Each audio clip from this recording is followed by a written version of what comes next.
Hi, welcome to this Rapid TV News video. I'm Joe O'Halloran, Editor-in-Chief, and I'm here with Nicki Fisher, Director of Sales EMEA for Clearcom. So we're back here at IBC, Nicki. So what really has changed with Clearcom over these 3 years? Well, as you can tell, it feels no different to what it looked like in 2019. It's IBC. But there's so much changed in the past 3 years. You know, we've introduced so many new products, we've helped and supported our customers, our channel, and more importantly as well, our employees as well through the pandemic. So, you know, in terms of support, Clearcom have been brilliant. When we initially started the pandemic, it was a real shock for the broadcast industry, and we all had to move to, instead of face-to-face meetings, Teams meetings very quickly. And our end customers obviously moved to remote production. So we had to very quickly get panels and clients in the houses because it was a completely different working environment. But I have to say that seemed like no different to the way that we serve the market, you know, now and how we'd served them in 2019.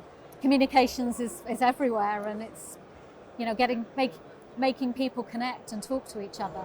You know, it's almost like the industry year 2019 was gearing up for this change anyway. Absolutely. How did you see that with regards to, say, supply chain management? What changes have you seen in that in the time? Yeah, I mean, the supply chain, obviously things hit in terms of the supply chain a little later in the pandemic when ships started to stop and it was more expensive to freight carry the components, and there was sort of this delay in what was happening with the supply chain.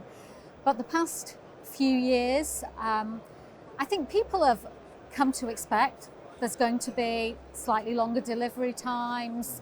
They're going to have to put more planning and preparation into the projects that they're serving. But more importantly, you know, things are moving from a little away from hardware to more software-based solutions as well. So being able to provide clients like Agent IC and Station IC on the PCs very quickly, in quick turnaround, is ideal for those that are moving to more remote IP production.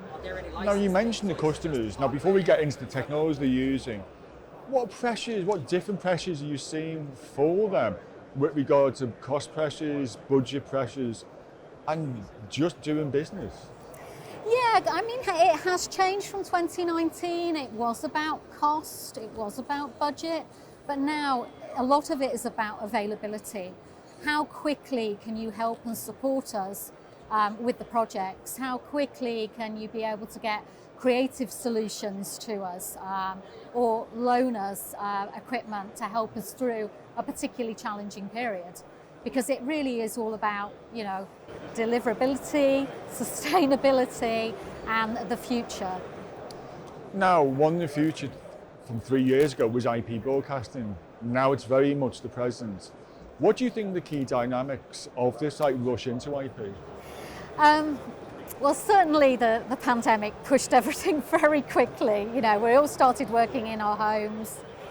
It was a matter of having that technology in their homes rather than in the office or in the studio.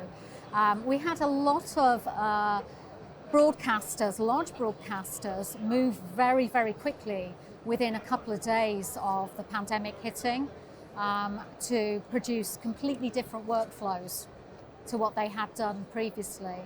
And those have been, you know, quite sustainable. But like I said, communications is everywhere. So although things like live events went very quiet, there was a whole new diversity of communications applications like medical, industrial, and those type of applications needed to support communications. So we saw the live business go down while everybody was at home. We saw the broadcast business go up and other adjacent market businesses as well. And then we actually saw the live market return past 12 months back to the levels of 2018. Wow. So. So we're here at IBC 2022. How is what you've got here reflecting those changes?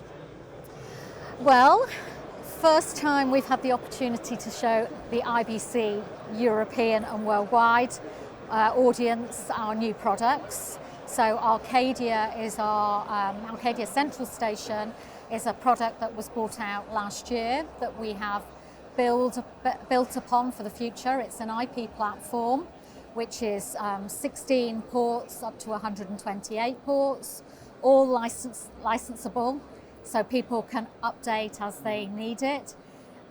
It supports 2-wire, 4-wire, wireless technologies, and also 64 ports of Dante as well.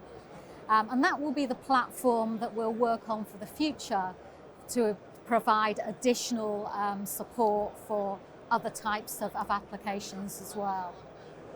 But this industry is not just about technology, and you mentioned a really important word about diversity. Now, moving from diversity technology, how about diversity of people? What do you think is like the future of the industry is going to look like? In terms of diversity, well, that's very close to my heart. I'm very passionate about diversity, as you know. Diversity, you know, from a broadcast perspective, I've been involved very much with RISE, which is for gender diversity in the broadcast industry, from 6 years ago when we first started that. With the RISE mentoring schemes, the Rise Up Academy, which is the award-winning Rise Up Academy.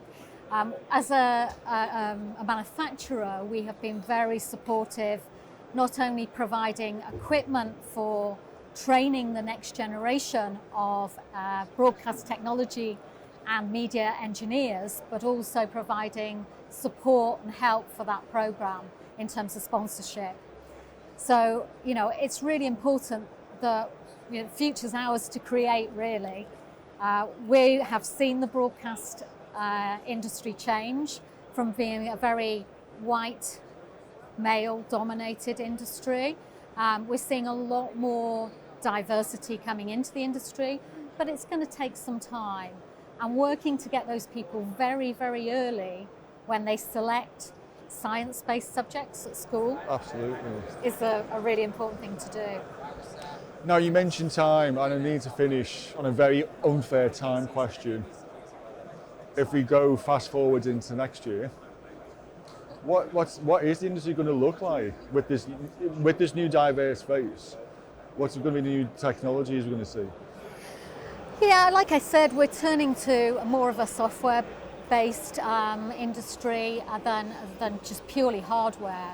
You know, we've come from a hardware 54 years of history, and that transition is going to take time, but we're starting to see that, certainly with the Arcadia platform, the licensable ports, the availability of clients to be able to load on your iOS or Android devices.